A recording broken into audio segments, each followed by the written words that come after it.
What you doing? Ran out of space on my phone, so I'm deleting some stuff. Bye, singing dog. Bye, goal. I pronounce you... Bye, wedding ceremony. Stop. At Metro PCS, you get 2 free phones with twice as much memory. Really? Don't say bye to your memories. Switch to Metro PCS and get 2 free LG K20 Plus phones with 32 gigs when you switch 2 lines. Metro PCS. Wireless. Figured out. Coverage not available in some areas. Sales tax not included in phone price. Excludes numbers on the T-Mobile network. See store for details and terms and conditions. Blog Talk Radio. Well, my goodness, kids, we were just on air, an hour ago, and here we are back again, and I'm so very excited that I finally get to do my rescheduled interview with Mr. Jose Prendes. I have to say that I find him nothing short of incredible, and I said that a week ago, and I'm saying it again now, and I'm just so grateful that he's able to come back on the show. So without further ado, I won't keep him holding. Let's get him on the line, and we can start.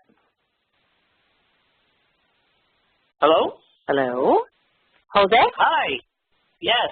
It's you. I'm so excited. He's here. Oh, my God. I've been talking about this for days. I'm so excited. How are you? I'm great. Thank you for having me. It's a pleasure. I'm glad we were able to figure it all out. Working out. I know, right? I mean, sometimes these things, I don't know how many of these internet radio shows that you've done before, but sometimes, every once in a great while, we just get where we call in and we can't get connected or you can't get connected, and it's just a technical thing. So thank you so much for taking the time. I appreciate it, because you're a very big wig and you have a lot of things going on, and we're going to talk about all of those different things. I kind of have a little prelude into you in case some of the listeners do not know or aren't acquainted with who you are. Jose, of course, is a gentleman who lives within the realm of what I call fright and fantasy both. I would ascertain that he hails from a place of pretend almost continuously, with limitless levels of devotion and delicacy does he bring to his craft. I can talk today. Prince to the pen, he's masterfully maneuvered himself between both large and little screens to the elation of his enthusiastic fans. And this I see just on the basis of feedback I get all over your page, all over the internet, the whole bit. You're a big deal. Did you know that? I did not. I was not aware. Well, now you know. We're making you aware of the fact that, yes, you're a big deal. So I want to kind of try to find out some new and different things about you that's kind of made up the person you are today. Like, for instance, to those of you that don't know, you are a native of Venezuela, and I'm guessing that you're quite acquainted to the Cuban culture. So first off, I want to ask you this. Have you or will you ever incorporate portions of your history, and that's culturally, either into your written works or into your stories on screen? Well, that's very interesting. I'm Cuban. That's basically my nationality, I guess. I was born in Venezuela, but I was really only there for like 6 months. My parents wanted me to be born here. I guess something happened with the visa, so I was, they were detained over there. So, initially, I had no plans, but as of, maybe 4 years ago, I discovered that my father had written a book, and my father passed away when I was 5 years old. So, right. and so did my mother. So I didn't really know my parents, with any kind of knowledge at all or understanding. I knew who they were, and I recognized their faces and pictures, but I didn't know who they were as people. And, as I grew up, I discovered, my father was a lawyer in Cuba. He was a political prisoner because he was against Castro. And, right. And little by little, I discovered that my dad was a writer, too, and he wrote a book about his time as a political prisoner. And obviously, he passed away before he could get it published or anything. And as of, I think, 2 years ago, I finally got the manuscript. It's here with me now, and it's definitely something I want to adapt. It's a labor of love. Obviously, I have to kind of go through it and, see what's in there. And that's sort of it's a long process. It's written in Spanish, and I can read Spanish, but there's all the kind of the poetic stuff that you kind of have to decipher, and that's taking a bit of time. So it's been a while since I've read Spanish. I mean, I can speak it fluently, but reading it is a little different. Sure. It's like reading Shakespeare. You can sort of make out what he's talking about, but it's kind of complicated. Right. So I mean, it wasn't that old, but anyway. It's the story of my dad as a political prisoner, and him meeting my mom in prison because she was there to visit somebody, and his release, and then him trying to get my pregnant mother out of Cuba. That's a fairly compelling story, and that's definitely something I want to explore in the future sometime. Oh, certainly, definitely. One of the components, or one of the things I want to ask you, which I haven't had a chance to, except for a few times, I'm curious to get your take on this. There are some individuals out there, like, for instance, I've interviewed Latin actors or other culturally different individuals. And so my question to you is do you find I don't want to say favoritism because that's probably not the right term for it, but do you notice that the industry as a whole, and that's whether it's the director side, writer side, actor side, are we kind of coming full circle on things? Because I know the minority thing has kind of been out there a little bit where people have had their issues as it relates to getting in the industry, being successful. Do you find that still challenging, meaning the minority thing being an issue? I don't know. I've never really run into that because I don't carry myself as a minority. I mean, I feel very American. Only my name is really that really kind of stands out as he's Latino, but I don't I don't particularly consider myself Latino just because I've just kind of been brought up in America, and that's kind of the kind of films I like to make and write. None of them are very minority based anyway, so I've never really run into that issue. Okay. Now, of course, obviously, because you had mentioned with the Cuban culture and the background that there is, tell me something. Do you notice that each culture and each artistic area is different, obviously? So, for instance, in the Cuban culture, do you notice differences between their culture and, let's say, somebody like myself, per se, that's a non-Cuban? Let's say, are they more artistic, more cultural, more true to their art as compared to someone like myself, let's say? I don't know. I mean, I think everybody interprets art in their own way. So, I think when you come from a different culture, and especially in America, I think you have the freedom to explore anything in terms of, obviously there's some persecution here and there, but I think that we're much more open to different kinds of art here. So, I think everyone got their own interpretation of art, and I don't think any one culture is more artful than another. Okay, I gotcha. Now, I know that you had prefaced, obviously, just a bit ago, getting a manuscript as it relates to your dad, and, of course, his experiences of being a prisoner. Now, on the opposite side of the fence, you had mentioned, of course, your mom had passed away in an accident. Now, do you perceive yourself at some given point in time completing or putting together a project that would be an homage specific to your mom, since, of course, obviously, you're involved with your father and his work? Most likely. I mean, I dedicated my the first book I published to my parents.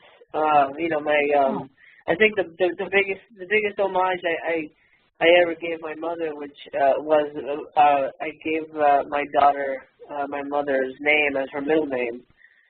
So for me, yeah, and it's a very Cuban name. It's Digna, D-I-G-N-A. And my daughter doesn't it's a very kind of a hardcore Cuban name.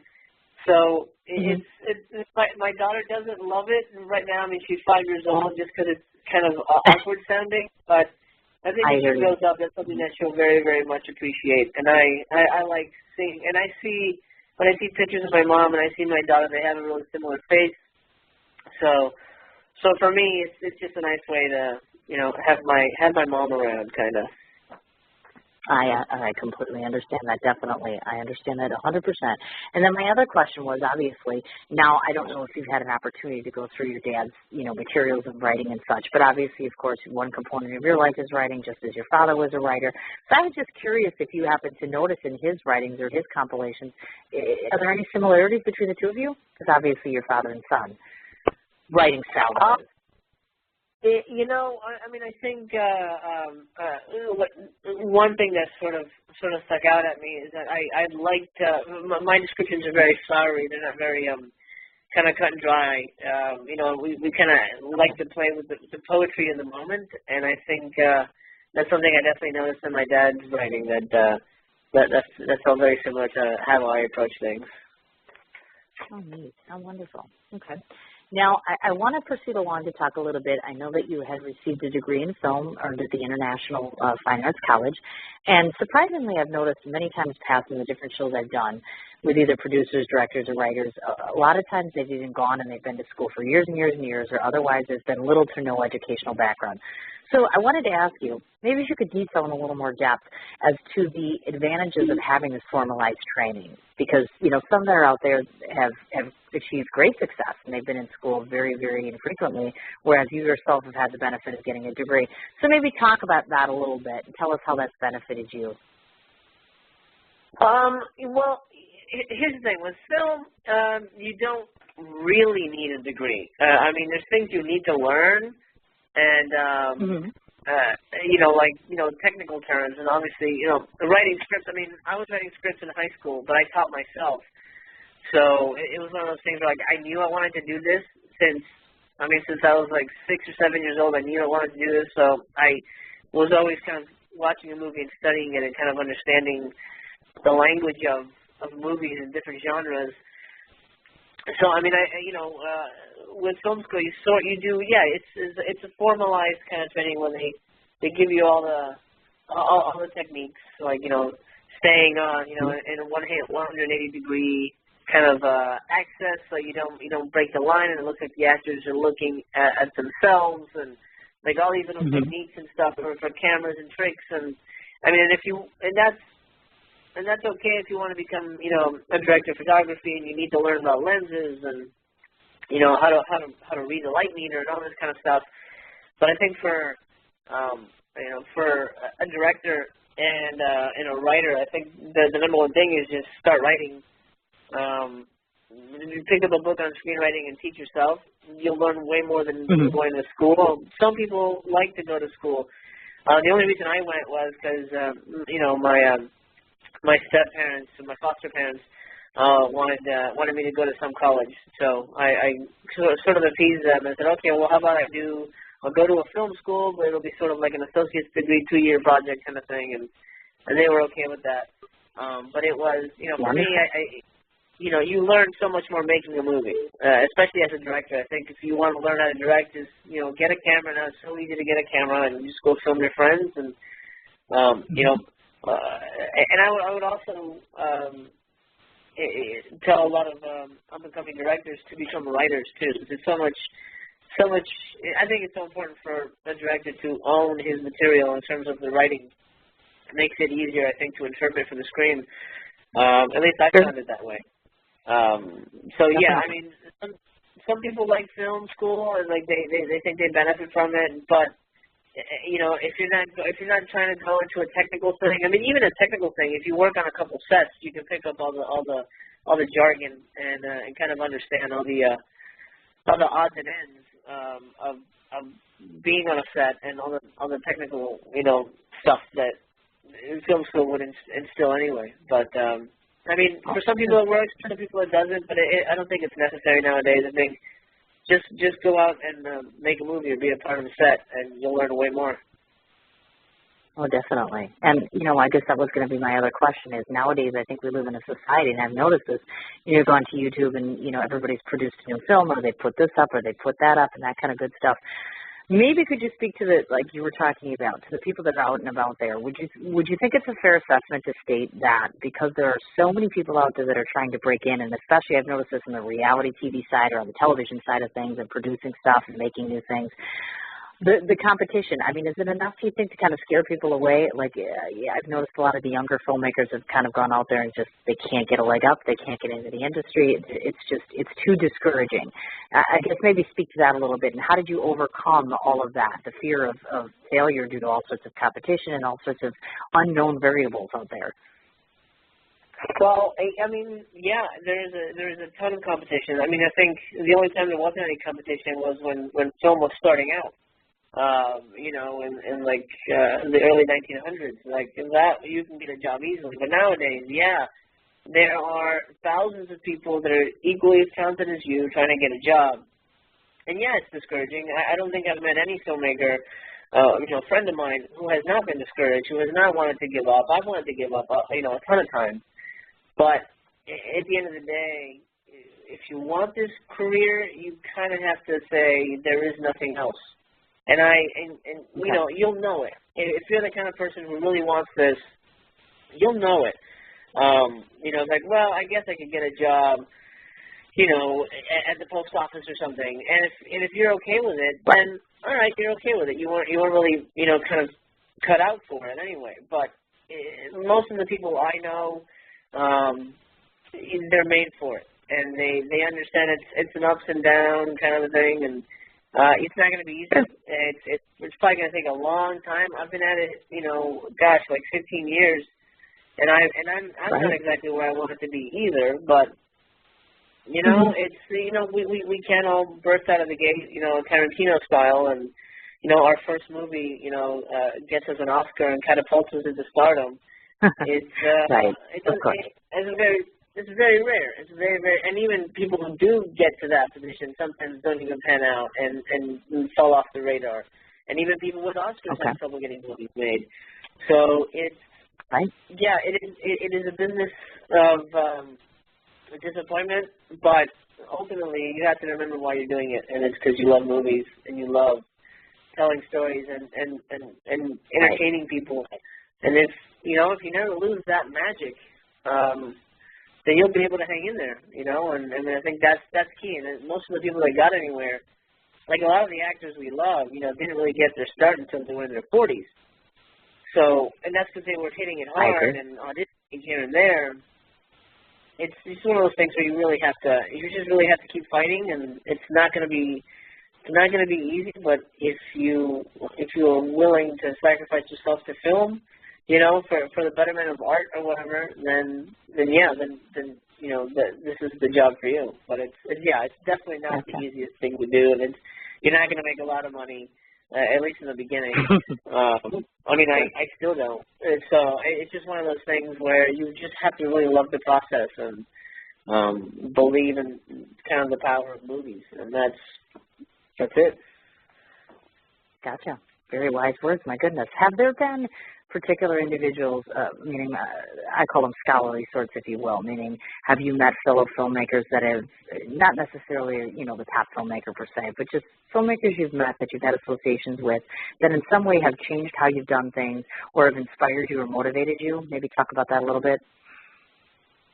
Oh, sure. I mean, you know, I think any film fan, you know, finds, you know, the few filmmakers out there that sort of speak to them and almost kind of make the movie that you know, the filmmaker wants to make. You know, for me, John Carpenter, all of his films are pretty influential to me. I just love the way he directs, and I love the way he writes too. I'm a big fan of Frank Capra.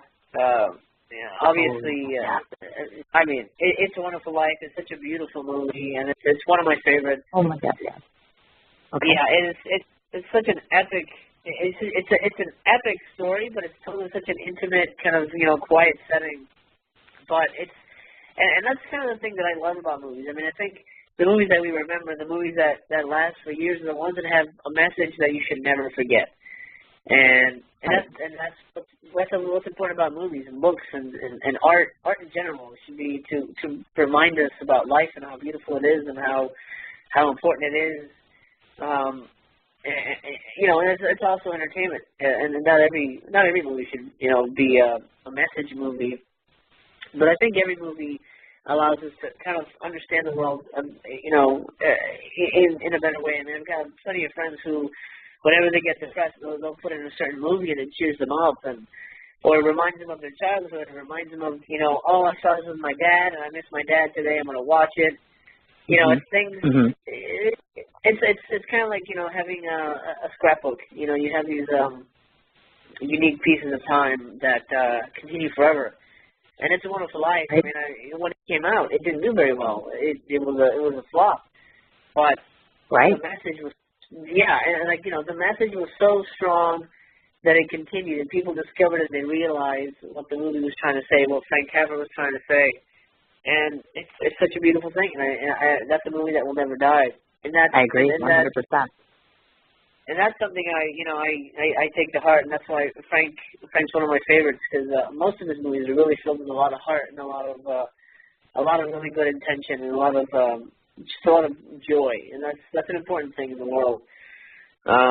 Whereas, as a complete contrast, John Carpenter's movies are kind of nihilistic and very dark, but they're also very fun and entertaining, and he also has, kind of a nice running gag through his movies about sort of, the underdog and all that stuff, and I appreciate that. That's something that speaks to me. It's really just the stuff that speaks to the specific filmmaker. I mean, and I know there's people who like certain directors that are hated by other people, and that's the subjective nature of films. But yeah, for me, definitely Frank Capra and John Carpenter and Steven Spielberg to a degree. I love all his movies, but I think Jaws stands out as my number one, just because I saw it as a kid, and it was so shocking, and it's something that stuck with me forever, and it's like, I think it's just a perfectly directed film, and that's definitely one that I hold it as a really important template to filmmaking in general. Okay, gotcha. And I wanted to ask this question. One of the first things, in case you folks don't know, because you wouldn't know this, but one of the first things I noticed about you when I first started researching you, I started on your page and I was like, oh my gosh, I came to find out somehow that you said at one time that you were inspired by Jimmy Stewart. And I thought, oh my God, we're going to get along so fabulously well. So I was curious if that was the acting side of things or just him as a person. What was so inspiring to you about Jimmy Stewart? Because he was just an icon. Oh my God. I can't see that. Yeah. Jimmy's just one of those actors, and I actually just watched one of his films. I'm preparing to shoot my fourth movie, so I was rewatching one of his movies. There's something about him. He was, even in his day, people, picked up on it. He was the everyman. He wasn't the movie star. He wasn't Clark Gable. He wasn't Cary Grant. He was Jimmy.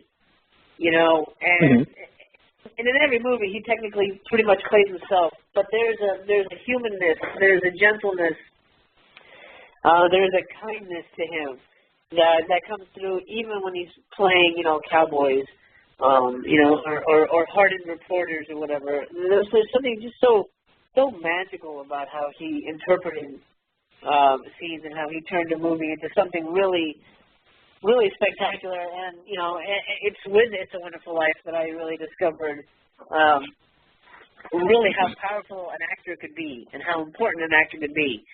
And I mean, his George Bailey is I think every actor should watch that, because it's moving, it's frightening when he goes a little crazy towards the end there, and he's looking for the money, and it's heartbreaking and it's joyful. I mean, anybody who doesn't cry at the end of that movie is I know. Dead. There's no way you can't. It's so powerful, and it's because, I mean, I think with any other actor it might not have worked as well, but I think with Jimmy, he made us feel like we were family. He made us feel like we were going on this magic journey. I mean, any movie he did, I think, really stands out for me as just a really special experience. And he is my hands down favorite actor. So yeah, for me, I love his performances, and I'm always on the lookout for the next Jimmy Stewart, and also the next Steve McQueen. Steve McQueen's also one of my favorites. So yeah. I gotcha. Or the what do you call it? I always say I think that George Clooney is more of our modern day Cary Grant. I just had a huge fascination with Cary Grant, his style, his look, his demeanor. I thought there's a lot of have you ever considered that? You look like the type of individual that might do this. I know that I'm sure that you've heard of the masterpiece, The Artist, that was done not so long ago, which is a black and white production, of course, that did so well at the Oscars. I asked myself that question. Why do you think it is, and this is from the director's standpoint, there's tons of us out there that have such a love and adoration for past movies such as that, the ones that incorporate the black and white, that are old, nostalgic, old Hollywood. Why do you think it is that the film production in and of itself is not finding its way back to the classics like that, since there's such an appreciation for it? You know, it's funny. The culture has changed a lot, and especially the moviegoers are younger now. And I think, I personally, I love black and white. I love black and white movies so much. Because not only were they the embryonic state of movies, and that's kind of where everything was born. But for me, right. it also it showed the magic of movies because it wasn't in color, and it showed you right. kind of a different alternate reality, and there was something about that really just worked so well.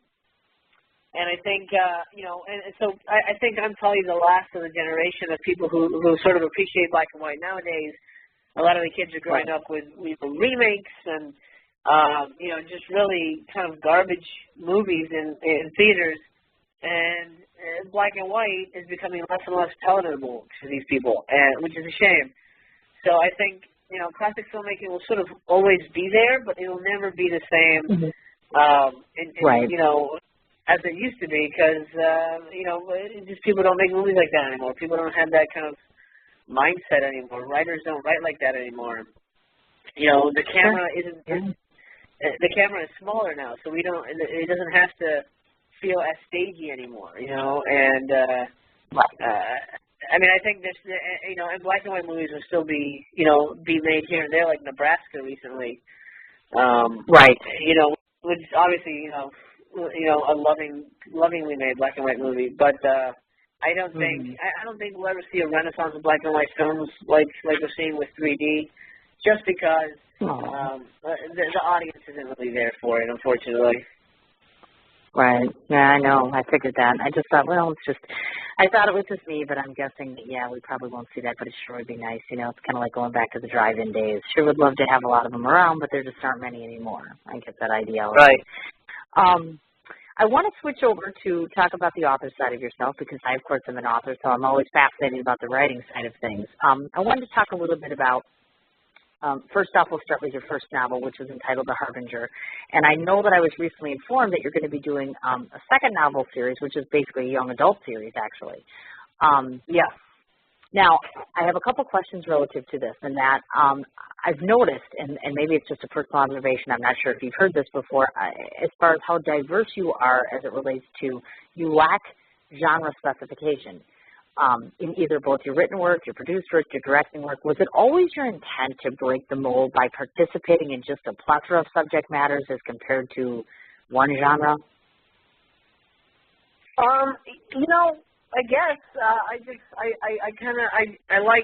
like to write, and I'm a fan of everything. So usually of everything. So I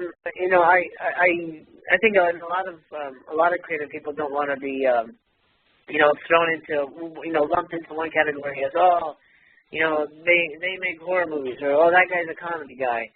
Especially a lot of actors hate to do that. That's why a lot of actors will do kind of strange movies that are sort of out of keeping with what they normally do. In the terms of an artist, I think an artist just wants a blank canvas to do whatever feels right. So, I just, if I have an idea that I like, and I think it would be fun for me to write, because ultimately, I've written a ton of scripts that no one's ever going to read, but I read them. I experienced them. I watched them, or I read that book. So for me, it was entertainment. Sometimes it was a way to pass the time. It was also to learn and to understand the mechanics and, figure out the language of that world. So it's something that never really slowed me down. I mean, and sometimes you'll run into people who say, this is interesting because don't you usually make horror movies and stuff? But it's so far I haven't run into the issue of it affecting me adversely in terms of switching genres or anything. Sure, I imagine. And then my secondary question was to those that are listening out there, because of course, obviously, some people have never penciled any form of a novel, screenplay, or otherwise. So maybe talk a little bit about your apprehension as far as which is more easy. let's try this again. Which is more complex or easier for you, I should say, because I know you've penciled a novel, and then compared a little bit of the differences between that and, let's say, a screenplay or a sizzle or a book, or, you know, talk a little bit about the differences there in writing. Well, I mean, the main difference is it takes longer to write a novel. You know, with a script, and I can write fairly fast, and that just comes from practice, really. Anybody can do it. They just have to, you know, you sit down and write, and once you discover your groove and your style, and you love it, and it becomes a drug. Like Ray Bradbury used to write every day because he had to, you know, and that's just kind of the thing, you know. You get into this habit of like, okay, this is what I need to do. This is the story. If I don't finish it, these characters are not going to exist, and they have to exist. So you force it into the world, and it just becomes kind of second nature, like breathing. So with a script, a script will take me, you know, about a week, you know, to sort of turn out, and a book with my second book, Chartano, I wrote it in about 2 months. You know, that's a 400-page book, but for me, I was just going on this, you know, wild ride and enjoying it, and I think and you know, the time flew by when I realized I had already spent 2 months on it and it was coming to an end. It boggled the mind. It felt like forever for me, but it was, you know, it's part of the, you know, that's part of the fun part of writing, when you get into that zone and you know. And you just, yeah, exactly. You just kind of, you can disappear, and that's what a movie does too. It allows you to disappear into another world, and it's so much better when you can be the god of that world, you know, and can control everything. And what people say, no, I agree. I agree. Right, but the fun part is when that world comes alive, and the characters are writing stuff that obviously came from you, but maybe you're channeling it from somewhere else, and like, I'll find myself giggling at stuff that a character says, and like, wow, okay, you know, it's just weird that I'm reacting to that, you know, as if I were watching it, you know, third-person nature instead of actually being the one creating it. And so that's, for me, that's just kind of the joy of the discovery process and the writing.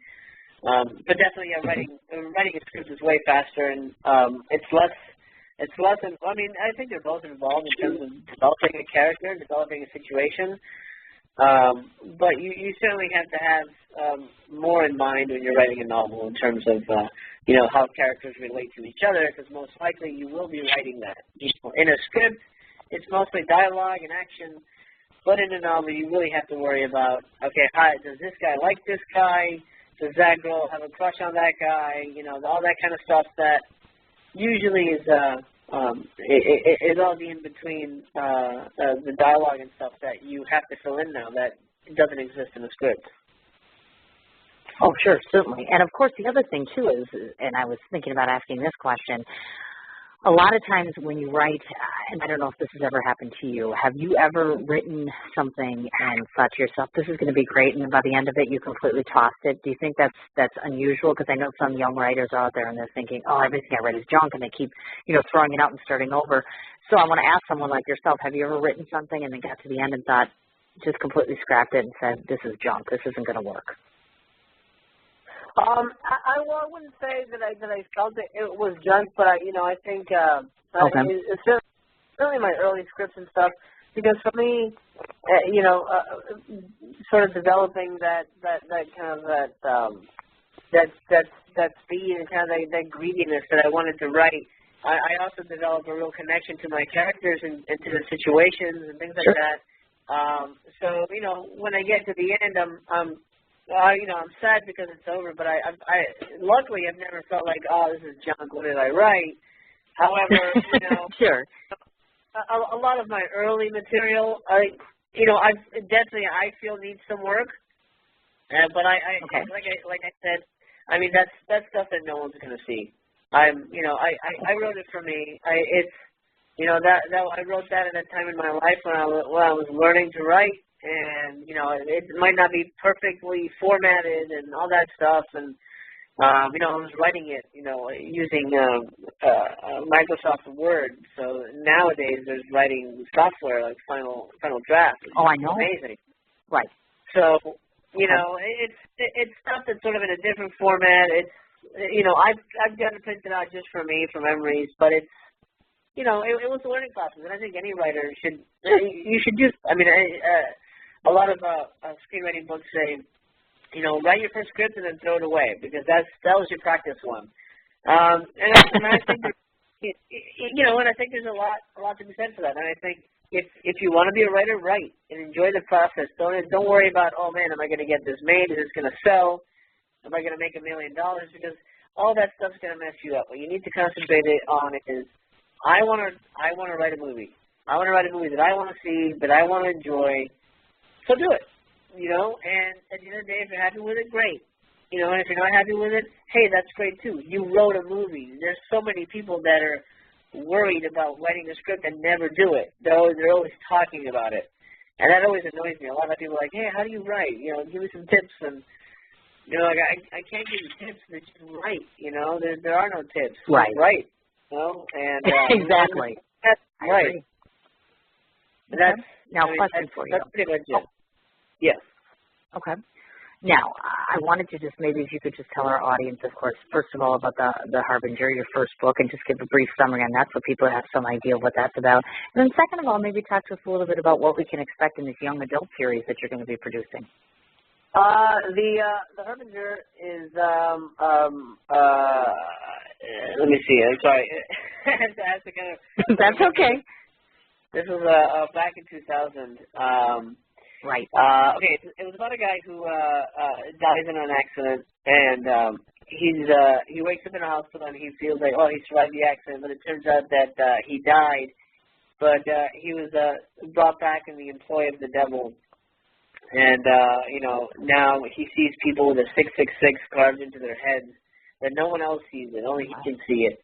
And for some reason he's compelled to kill these people and kind of, you know, take them out of commission.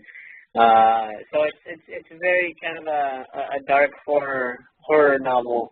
And unfortunately it's out of print. I mean, I've got a ton of copies in my house, but it's no longer available anywhere. So, well, you know, one day I'll re-release it, because I've literally got like, well, maybe 5,000 copies, but you know, it's wow. Yeah, it's like one day when people are interested, I'll put them up for sale on a website or something. But as of now, it's sort of a lost book. Okay. I gotcha. And then, of course, the young adult series. Talk to us a little bit about that, because that's up and coming, I know. So I'm just curious what the content or part and parcel of that will be. Yeah, and, you know, it's coming out in March. It's called Elementary, My Dear Watson. And I think you can kind of guess who the characters are. It's Sherlock and Watson, but reimagined as sort of Harry Potter-esque. You know, they meet in boarding school when they're 12 years old, and it's their early adventures solving crimes at this boarding school, and it's young adult, but you know, the adventures will definitely be, you know, sort of grown up, and it'll definitely be action packed. So, you know, parents that read it to their kids will be you know, are sort of warned. I wouldn't say it's violent, but it's certainly kind of the swashbuckling kind of adventure sure. that you would normally see kind of in a Hollywood blockbuster kind of a thing. It's not like, oh, the case of the missing pencil or something. You know, it's not Nancy Drew and the Hardy Boys. It's you know, it's got, you know, echoes of that, but it's very much you know, action-packed, you know, explosions and gunfire and things like that, and you know, it's a lot of fun. This one started out as a script, and it got me around Hollywood a lot. I had a lot of meetings for it. People really enjoyed it, but you know, nobody knew how to really approach it. So I wrote the book, and you know, I went to my publishers. Curiosity Quills Press, and you know, they loved the idea, and And then here we are. And, the volume 1 of the series will be out in March, maybe early April. And yeah, then hopefully I'll get volume 2 out at the beginning of next year. And yeah, it's basically just a fun take on Sherlock Holmes. And I discovered I really love to write Sherlock. There's something about the way he approaches situations that just make me smile. And I've been told I have a knack for writing Holmes, so I'm happy about that. That's wonderful. And now I was going to ask you, of course, the obvious, because I know that you said that your child was 5. So any election as it relates to children's side of things, does she have any influence over Dad and kind of like, oh, Dad, I really want you to do this? And then you're like, okay, my child wants it, she's getting it.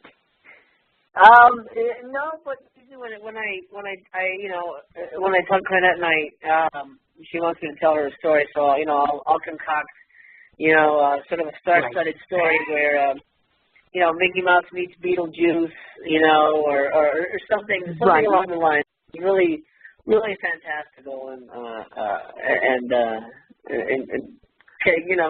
definitely something like it's just fan service. So she's a big fan of a whole bunch of stuff that I grew up on, like Goonies and Monster Squad. So in the stories I tell her, they're very wild and fun, and I sort of keep that love going. Okay. Now I want to flip the sides again here, and we're going to dish a bit on horror, and in particular, obviously, horror is a genre that you're familiar with, and so I kind of want to ask some questions relative to that. Now, for myself personally, watching the progression of horror, the genre itself evolving through time, and this is my personal impression, I guess my feeling is that the current content and creativity of such filmmaking is altered, and that my personal belief is, I think that lately, over the course of the last, say, maybe 3 or 4 years, I've noticed that there's been a trend to use both the gore factor and the violence factor a little over gratuitously, and that's my feeling, I should say. And sometimes I'm thinking that it lacks a bit of a storyline, meaning that the storyline just isn't as strong as it needs to be. I'm just curious your impressions because you work within that field. I'm a neutral observer. What is your take on that? Let's say over the course of the last 5 years and in the genre itself. What is your feeling on that? In terms of just the material lacking. Well, I know that you look at it differently, right? Because you're a story maker, you're a filmmaker, obviously you're a writer, that kind of stuff. Let's just say you sit down, or let's say you go to a premiere of something and you're watching something that's horror relative. What are your impressions? What do you think in terms of story content, in terms of, like I said, there's always the gore and the violence and all those things that you're stereotypical with horror. Is it overgenerous? Has it been used overgenerously? Am I wrong? I mean, my take could be completely wrong on this. You deal with this more than me, and that's why I guess I go to the master here and ask him. Horror is a genre that for me has cycles. In the 2000s, thanks to Scream, we had the slasher movies, and nowadays it's the horror remakes. And the haunted house movies are getting popular again. I think with anything, with any genre, there's stuff that's overused. I forget who said it. I believe it was a screenwriting teacher, but he said, there are no new ideas. And it's basically everything's been done before, everything's been interpreted before, right. In some way. So, yeah, there are a lot of overused things. There's a lot of cliche things, but that's with every genre. You look at, horror, we got The Kids in the Woods or whatever, but if you look at, romantic comedies, there's the awkward girl who's klutzy and she meets a hot guy. How many movies are made like that? Or the comedy, there's, like the luckless loser, who proves himself right, or in a sports movie, there's a team that sucks, but by the end they win the big game. So I think there's a lot of overused ideas out there, and the movies that stand out are the ones that break that mold in a way that's so comfortable for the audience to accept, but delivers a unique packaging, and that's sort of what I'm attempting to do with my new movie. You know, it's a horror film, but it's not. I think it's about more. It has bigger goals than just delivering a horror film. And I think those are the movies nowadays that are going to stand out. The ones that feel like almost offer an overused idea, but surprise you by being something completely unique and special. And that's what it's come down to nowadays. Like especially, for example, a movie like Scream, which on paper reads like it's just a slasher movie, but at the end of the day, it was one of the biggest hits of that. It was the biggest horror hit of that year, and it's still a very well regarded horror masterpiece. So it depends. Yeah. I agree with you there. Now, if I were to ask you from the director hat, from the standpoint of that, do you find directing horror to be more or less challenging per se than like a science fiction project or something relative to that? Speak to that a little bit. I mean, because of course we're not directors out here, we're not sure how much more difficult it is because horror is obviously a different genre with different needs than, let's say, science fiction per se. Yeah, I mean, I think it's all storytelling at the end of the day. So, I think there's certain things that come into play in science fiction that sometimes don't come into play in horror. And that's more like the technical jargon kind of stuff when you're dealing with, if you're trying to set it in a real kind of, medical research type of environment, then you should probably do research on, the medical stuff and, the kind of science-y lingo and things like that. So there's different elements that come into play and everything, but at the end of the day, it's all storytelling. Your science fiction movie doesn't need the technical jargon. That's more just like bluff. But I think they're all the same. At the end of the day, it's all it's all just make believe. So of course, I don't know. I agree with you. Hard, but yeah. Now, I know recently in the year 2000, or I should say last year, as a matter of fact, you had attended the Horror Film Fest for the very first time. So I just want to get a little introspect into that for those that might be listening, never attended that. What's that experience like? I mean, have you met someone iconic there, or, tell us a little bit about what it's like to be part of that event. The Horror Film Fest? Yes. I'm trying to remember which one. I mean, 2013. Is this the? Are we talking about the RIP Horror Film Fest? Because I've been to plenty. Yeah, to be honest, that was not a good one. I'm sorry. Yeah. So much for that, folks. It wasn't good. Okay. I just thought, it just sounds kind of cool because I'm like, this is your genre, your thing. I thought, let's ask them about it, but I guess not. Yeah. No, there's better. I was at Shriek Fest in Los Angeles a couple years ago. That one's really great. Scream Fest is really great. Okay. Trying to remember. There's a couple other ones, but yeah, the one I went to last year, RIP Film Fest, was not good, and I don't think it's coming back for a second year. So I guess so much for that one. And I don't want to forget to mention, of course, that I know that you were featured, and please let the listeners know as to whether this has happened or is about to happen, which is you're being featured, of course, in the #1 horror magazine in London, which is Scream, the horror magazine. Exactly when is that coming out, or is it out or available already? Scream. Actually, I didn't know about Scream. I know I'm going to be in Starburst, which is great for the film I wrote, Mega Shark versus Mecha Shark. Right. But in the Scream magazine, I am not. If you're referring to the picture on Facebook, that was a friend of mine who was going to be in it, and he just wanted to post the magazine. Look at that. Well, I made my first official mistake of the year. Wow. She actually reported something incorrectly. Well, there you go. I just gave you credit for Scream. That wasn't really your credit, but okay. But you were in the magazine nonetheless, and I knew that. I just wanted to make sure I cited the right one, so I apologize for that. I wanted to talk about, this particular interview, meaning me, I try to consistently showcase both the public and the professional side of a guest, because in my personal opinion, I find that the audience can establish more of a relatability to you if they realize that you're human, because a lot of us walk around and look at producers and directors and actors and think, I'm not worthy because he's not like a real live person. So I'm going to try to accent the real live person side of you, and for those of you that don't know, I'm going to give them a small peek into you and what I've figured out in just watching you and watching your posts, et cetera, and so on. I find it not shockingly that you are a declared fan of Stephen King. He watches The Walking Dead, or at least is a fan thereof that I know of, Dexter, and of course Rob Zombie. His stereo at home, I'm guessing, would hail such greats as the Beatles and Huey Lewis.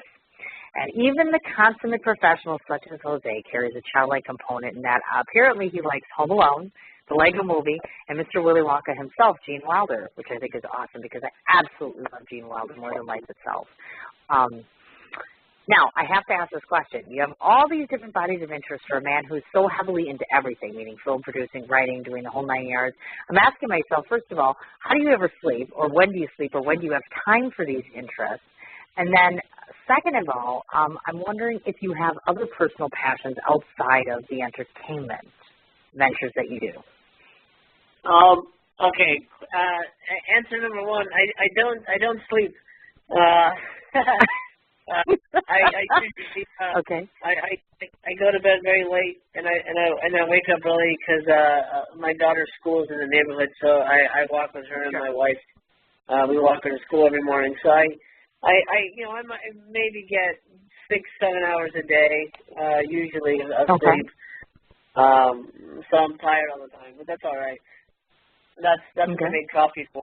So, and in terms of other interests, I have none, and that's kind of the reason I've stuck with film. I was talking to a friend about this recently. I go, I have no hobbies. I don't. My hobbies are what I do. I mean, I read, but that's kind of research, and I'll watch movies, but that's also kind of research. So I outside of like films and books and the occasional video game, I really don't have anything. I don't collect stamps. I don't trim a bonsai tree. I am completely my career, and I think a lot of people who want to be in film sort of have to be that way, because you have to sort of be hitting it, 24/7 to make any headway. Well, definitely, of course, I would agree with that. And then the other further thing I wanted to ask is, because of course you have a wife and you have a child, how do they take to your artistry? Meaning, first of all, because she's younger, I'm assuming that she hasn't read or seen anything that you've done as of yet. And how do they, having individuals such as you, who's so important to them, being in entertainment? So I imagine that the demands of your time and your lifestyle are high. Yeah, my wife Jessica is the best. We met on the movie set, so she was into film and filmmaking as well. And she understood that movies read for me. She got it that I have since I was a kid, and that was my goal to make movies, to be a part of this world. And she is such a support and such an important, stable part of of our household. That I don't know how I would be able to live without her, because she allows me, she allows me to go in my room and pretend all day while she deals with paying the bills and calling the plumber and worrying about our daughter's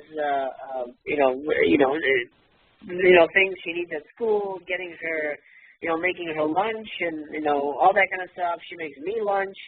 She is the rock. She is the quintessential kind of Donna Reed mother. And I love that, and I appreciate that so much. I couldn't do it. I couldn't have a kid without her, obviously, but, sure.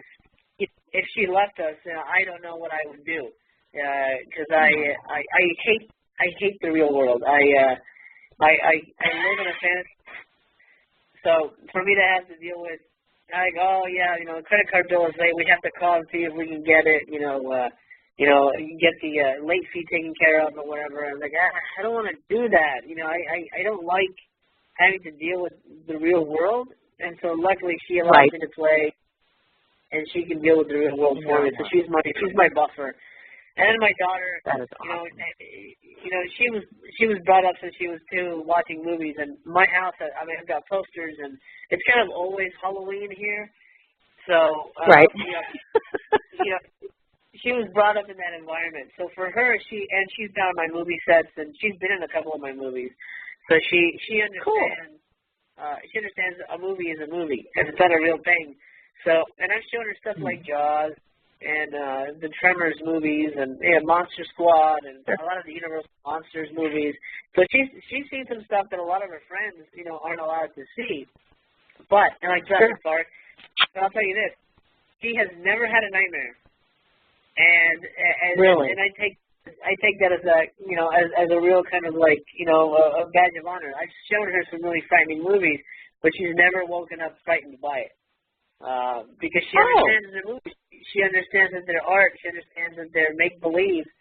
And, you know, she'll jump when Jaws, you know, jumps out of the water. She'll get spooked, but she's never had the problem of, like, distinguishing reality, you know, from fantasy life. And I think that's, I'm kind of proud of that. I'm raising her to understand, you know, the power of movies, but you know, in a very believable sense. And like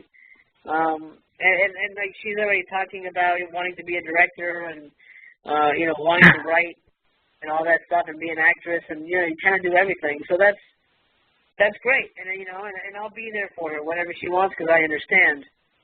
For me, I sort of always had an uphill battle of like, this is what I want to do, and my foster parents didn't really understand, you know, because they were old school Cubans, so they didn't understand what, you know, going to make a movie meant. But you know, they gave me enough leeway to say, okay, well, this is what you really want, but you know, for me, I understand having a dream and wanting it so bad that you have to make sacrifices, and that's.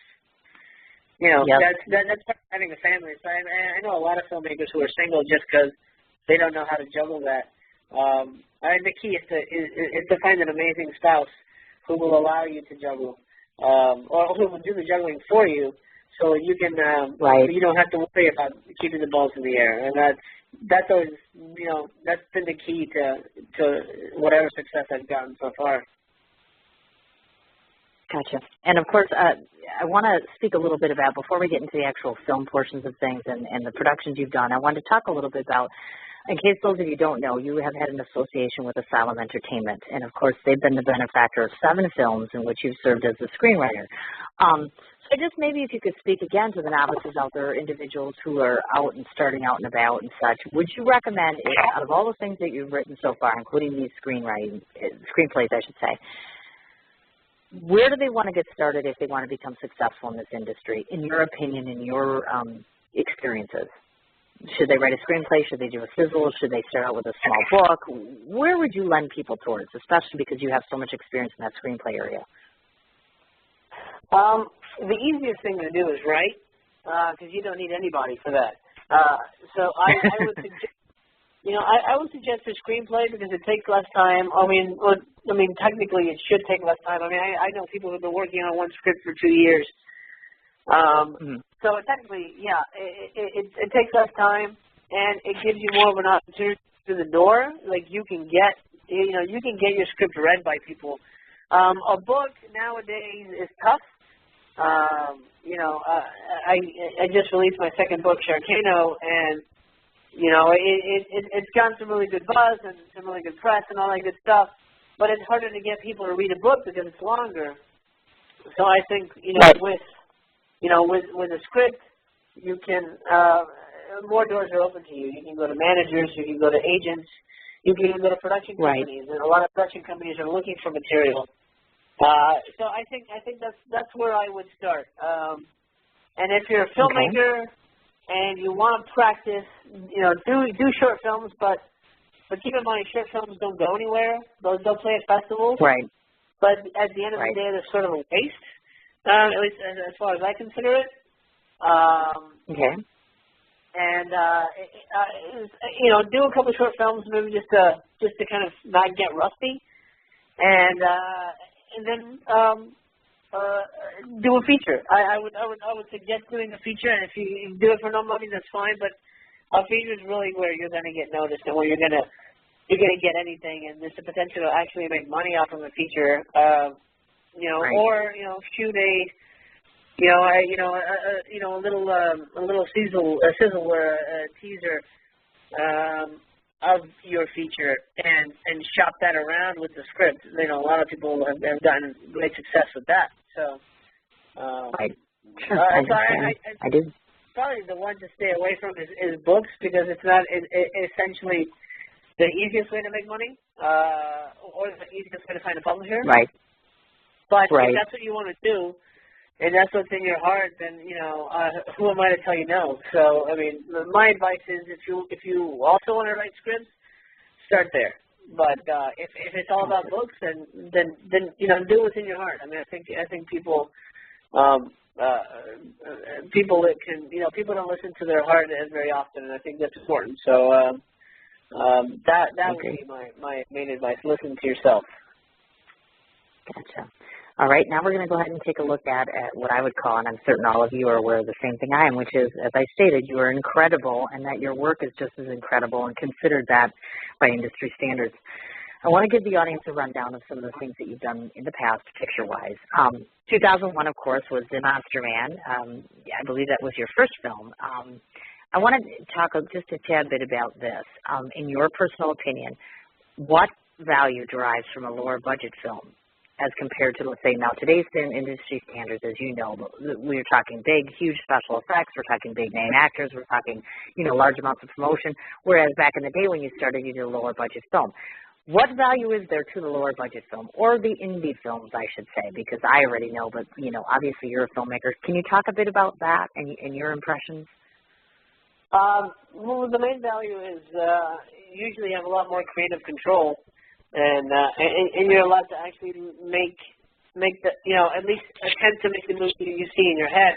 And if you write the movie smart enough, and I think every filmmaker, if they know they're going to make an indie movie, they should write it with the idea that they can afford it. Because that's, you don't want to write an indie movie and then put like helicopters in it and like lasers and explosions and that's stuff you can't do. But if you write an indie movie with intimate setting, it's people talking, it's something more manageable with your budget, then you can really pull it off. And so I think with a small budget, you just have to be more creative, and that's not a bad thing.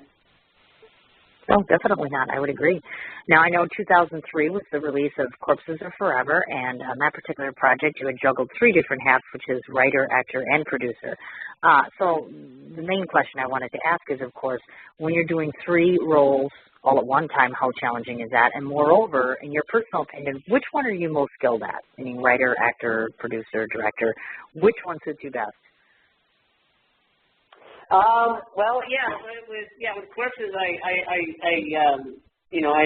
also directed that one. So, I also handled driving the actors and catering and stuff. I pretty much did everything. I had no producing team. It was just me. So I had too many hats. It was way too many hats. And that was a movie that really burned me out. And for a while after that, I wanted to give up filmmaking. But I met my wife on that movie, so she helped me through. Aww. She helped me through the tough spot and helped me realize there's really nothing else. Right. So what am I best at? I hate producing. That's one of the things that it's really not fun. It's just really not a good time at all. So for me, writing and directing, I think, are my strong suits. I love being creative. I love the writing process. I love creating a character, and I love directing. I just I love being in charge. There's something Napoleonic about it. That just really makes me happy. And it's a tough job, because you have to have all the answers. But it's Right. also the best job in the world because you get to make believe and people have to do what you say. So it's pretty great. That's awesome. Now, of course, as I know, in the upcoming future, which is, of course, your current project called The Divine Tragedies, you find yourself producing actually with your brother, James. So a couple questions there. Do you ever find it to be, I've spoken to other individuals who work with family, and sometimes they say, oh, my God, it's the most wonderful thing in the world. It's wonderful.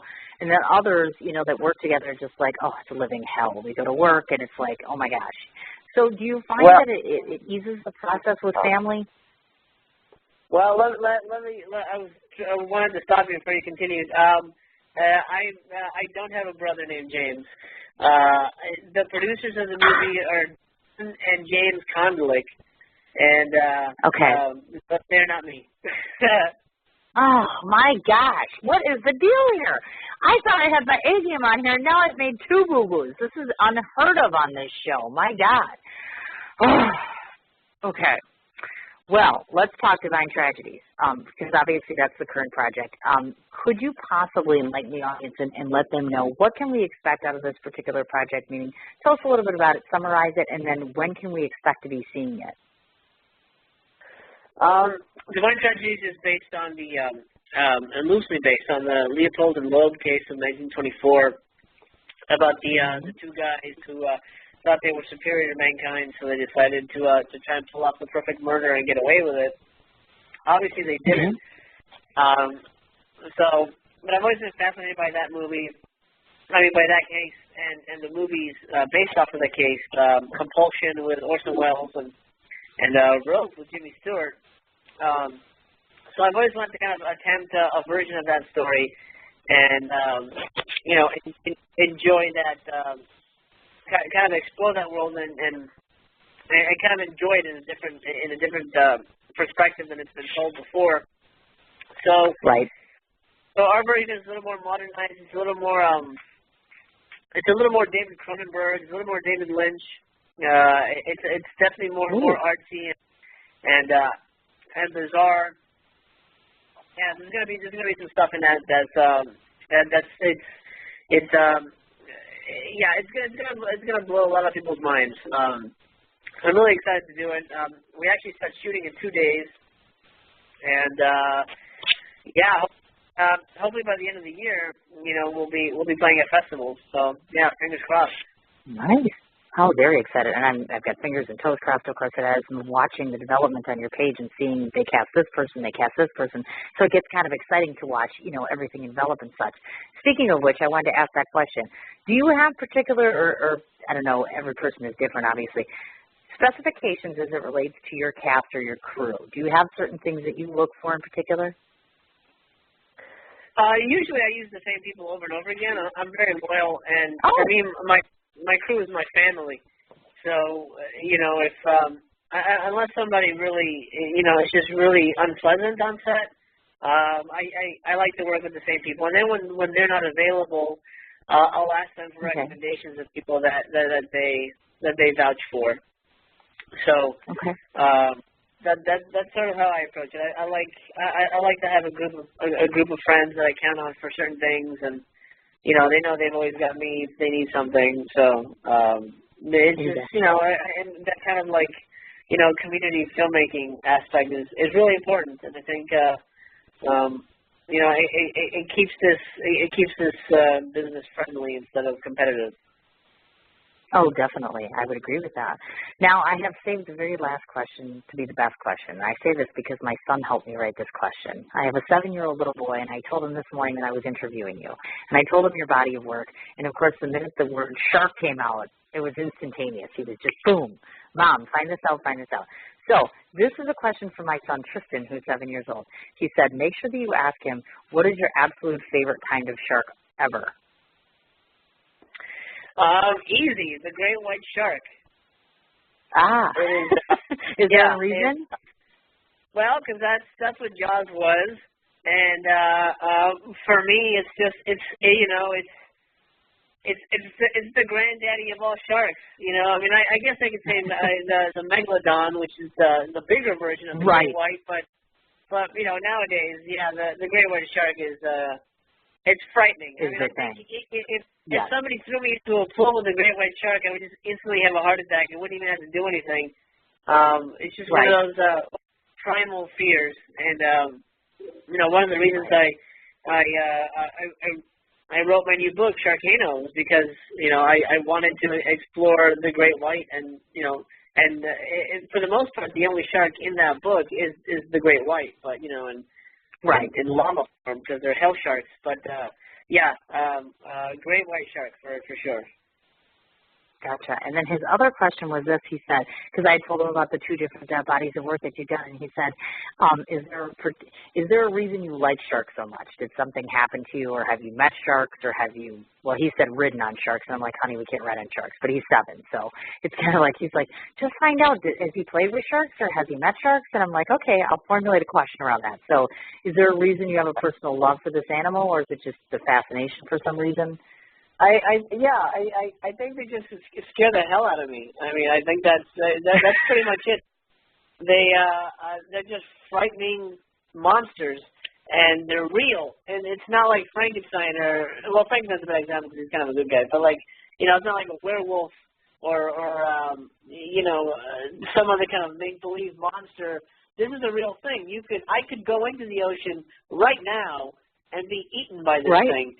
This is a thing that is out there and has killed people in the past, and there's some, there's a respect there, but there's also a lot of fear, and it's Jaws, like I said, Jaws was not only a crucial part of my filmmaking, background when I was a kid, but also, it's just also the fact that the animal became such a totem for all monsters and all fears. For me personally, the sharks have always been that's really the only reason that sharks are kind of my sort of my thing. Yeah. Oh, look at that. Now, I wanted to make mention of this, obviously, of course, as you had prefaced earlier, you have completed the book Sharkano, which is spelled Sharcano, just in case people aren't familiar with it. Please tell us all the places that individuals can find it if they want to get a copy of their own. Sharkano is available on Amazon right now. I believe it's available on some other ebook sites as well. You can get a physical copy, good old-fashioned book, and or you can get the ebook right now. And we're going to be in Barnes and Nobles. Hopefully, I believe in April is what they're telling me. So that's what I was going to ask. And I'm really excited about it. It was my chance to take something like Sharknado, which was a kind of a silly movie, kind of, tongue-in-cheek. But with a book, you don't have to worry about budget or any kind of problems like in the real world. You can tell the biggest, craziest story imaginable and still have it be emotional and interesting and have characters you care about. So that was my goal, to tell that massive, Jerry Bruckheimer-style story in book form. And now on the flip side, of course, too, I know that you have Mega Shark versus Mecha Shark, and that's going to be airing on Sci-Fi Channel. Is that correct, this summer? Yes, I believe it's out on DVD and Blu-ray right now. You can get it at Best Buy and Target. And the movie, I believe, is going to be playing in July on Sci-Fi Channel. Okay, I was just going to say, because I want to make sure that. Now, tell people a little bit about the Mega Shark versus the Mecha Shark. What's the premise on that? Obviously, we can kind of gather, but just talk a little bit about what we can expect from that. This is something I wrote for the Asylum. They had some success with Sharknado, and they wanted to do a part 3 to their famous Mega Shark series. They basically wanted me to pit the Megalodon against a robot Megalodon, and that's what you're gonna get. that's the basic. That's basically the synopsis right there. Robot shark versus real shark, and all the disaster that ensues. Now, will this be appropriate, obviously, of course, because we just mentioned my son, of course. Is this geared towards the adult audiences? Because I know that most of the time the majority of your work has been towards the adult audience. Is this something that we can allow, our teens, our kids to be watching? It's all arenas? Oh, yeah. I was actually going to suggest that your son give it a watch, because it's, because it's playing on Sci-Fi Channel, everything sort of has to be TV safe. Right. So right. it's not very bloody. Nobody curses. There's no nudity. It's just a good old fashioned popcorn ride kind of a movie. Oh, that's wonderful. That means you can watch it. I'm so excited. He's going to be so excited to hear that because it's going to be like, oh, Mom, can I see it? And a lot of times, you know, you're thinking sharks, or you're thinking blood, you're thinking gore. I'm thinking, oh, my God, this kid ain't going to sleep for a week. But he's like, it's a shark, Mom. I'm like, I don't care. And he's like, no, I want to see it. So, you know, if I'm talking to you and you're telling me watch it, then I'm like, okay, this is wonderful. That would be terrific. Good. Two quick things before I let you skedaddle for the day, because I kept you a little longer, but I hope you don't mind. I just think you're just so darn incredible. I just had so much to ask. I want to make a mention of this. Of course, you have a Facebook page, which is your personal page. Your entire body of work is, of course, on IMDb because you have a profile there. Your Twitter handle is at Jose Prendes, which is Jose, last name spelled Prendes. Of course, your reviews are located on strictlysplatter.com. Am I missing anything, social media-wise? No. I think you covered it. I got a Facebook fan page for Sharkano. Just look up. Right. I think it's under my name, just Jose Prendes, and it's like Jose Prendes' Sharkpocalypse trilogy. Sharkano is part one of the trilogy of shark disaster novels, and the second one's going to have zombies and sharks. So,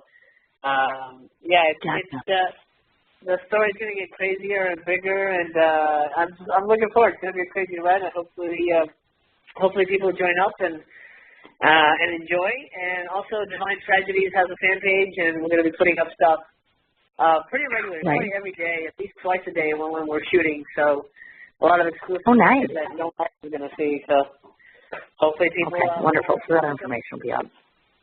Yeah. Okay, now my only other thing is, there's two other business things, and I could let you go. Just to let you and your fans and followers know that about 30 minutes after this interview gets done, it becomes an archived episode. So basically all year round, anybody can go back and listen to this at this point. I would say within a half hour. All year round, they can go back and listen to this interview that we had at any given point in time. I will go ahead and I'll post your information on my website, so for the next month, people can take a look at all of your stuff, and we'll be linked to one another. There is a potential that I just did a book. My fourth book was a combination of all my radio show guests in the last 2 years.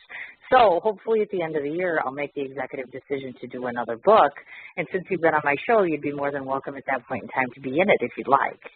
Assuming I do it. It was a 6-month project last time, so I'm not sure if I want to do another 6 months. We'll see how that goes. But you certainly have that. And the very last thing that we do on every single show that we do with my impressions of the guest. I usually try to tell you what I think of you is basically the bottom line. And in this particular case, it's hard because, honestly, if you could see me now, you would know that I've been nervous since this morning to interview you. It's not often that I get very, very, very nervous to this point, to where I've obviously made a mistake, which I apologize that I made those small little errors. Usually I'm right on task with the journalist stuff, so I apologize for that. I guess using the word incredible is just one word of many words that I would use to describe you. You are incredible. You are hardworking and passionate about what you do. It's clear that you put 8,000% of yourself into every part of you, and I've witnessed this by not just your body of work, but by the way that you speak about, and actually some of the pictures I've seen and perused through as it relates to your family, which I think is so very admirable. You have a cast and a crew, like you've mentioned. Not only do you continuously use them, but you use them in such a way to where it works. It gets your point and your message across, and you bring out poignant material that people are interested in. You keep me intrigued and fascinated. The things that I've read so far and the things that I've heard about you have all been very, very flattering and trajectory, and you're just amazing. And I don't know that you know that, because you're very humble and you're very kind and you're very intelligent. And I've been so blessed to have you for an hour and 20 minutes now. And I look forward to any time to have you back on the show, and moreover to promote anything you're doing, or if you invite me to come to anything, I'm there in a heartbeat. I'm just like your brand new cheerleader. I think you're just lovely, for lack of a better term. That's it. Well, thank you very much. That made my day. I really appreciate all of that. Really? Yes. Well, yes. I mean, I think that people are just owed and deserve their accolades, and you're certainly one that does. And like I said, I certainly hope that our paths will continue to keep crossing over time, and certainly feel free to come back anytime to promote anything you'd like. Sounds great. Thank you for having me. It was a real pleasure. All right, dear. Good luck. Have a wonderful afternoon. Thank you. You too. Bye. Bye-bye. Alrighty, folks, that was interview number 2, my second show of the day finally, and yes, I can go to my children now and spend the rest of my afternoon with them shortly. Just as a reminder to everybody, Jose has a IMDb profile which highlights all of his acting, producing, directing, etc. He is also on Twitter, which is at Jose Prendes.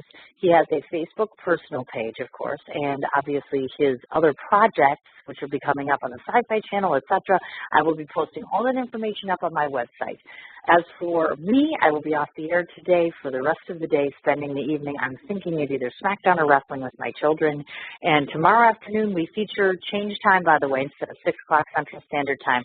1:30 in the afternoon will be my interview with the exclusive Jimmy Dashler, a.k.a. General Hospital cast member. So I'm looking forward to that quite a bit. So once again, thank you so very much to Jose for his time. Thank you so much to Danny Duraney for arranging this interview, and thank you for your patience. And I hope you've enjoyed it, and I will see you guys tomorrow afternoon. What you doing? Ran out of space on my phone, so I'm deleting some stuff. By singing dog.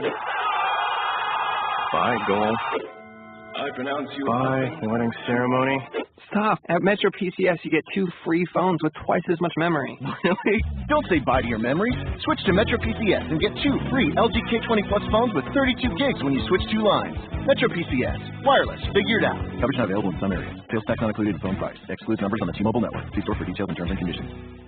What you doing? Ran out of space on my phone, so I'm deleting some stuff. By singing dog. By goal. I pronounce you. By wedding ceremony.